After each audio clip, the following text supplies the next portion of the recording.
aside na muna yan, whether sa bangko o somewhere, then yung natira na 60% o 70%, doon niya pakakasyahin lahat ng gastusin niya, expenses niya, whatever.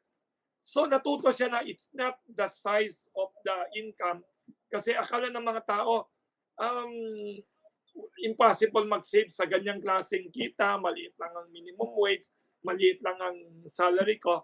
That's the first thing we have to overcome, Neil.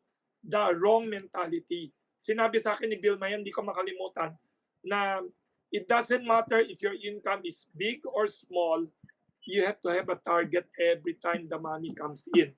Whether 10, 20, 30%, i-target mo, make the discipline na whatever happens, ito isi-save ko, yung natira, pagkakasyahin ko na lang, mangungutang na lang ako, o i-defer ko na yung payment ko dyan, o hindi na ako bibili niyan kasi hindi kasya.